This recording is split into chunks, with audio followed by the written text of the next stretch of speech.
টানা দ্বিতীয় দিনেও ঢাকার শেয়ার বাজারে দেখা গেছে ইতিবাচক প্রবণতা। এ সময় ঢাকা স্টক এক্সচেঞ্জ ডিএসইতে লেনদেন হয়েছে প্রায় ১,২০০ কোটি টাকা। আগের দিনের চেয়ে লেনদেন কমেছে ২২,৫০,০০,০০০ টাকা। ডিএসইতে বেড়েছে মূল্য সূচকও।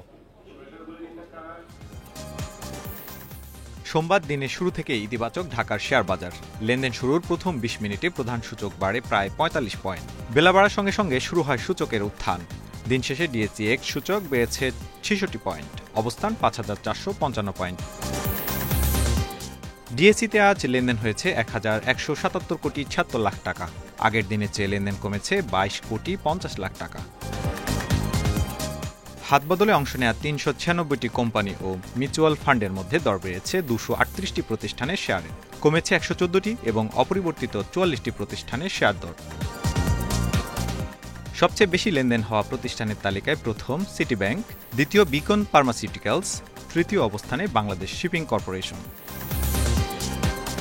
শতাংশের দিক থেকে দর বৃদ্ধির তালিকায় প্রথম রিপাবলিক ইন্স্যুরেন্স, ওরিয়ন ফার্মা দ্বিতীয়, তৃতীয় সেন্ট্রাল ইন্স্যুরেন্স। অন্যদিকে চট্টগ্রাম স্টক এক্সচেঞ্জ সার্বিক সূচক বেড়েছে ১৭০.২২ পয়েন্ট, অবস্থান করছে ১৫,২২৭ পয়েন্টে। লেনদেন ৫০ কোটি ৪৫ লাখ টাকার share. Tarek Hossain, Independent News, Dhaka.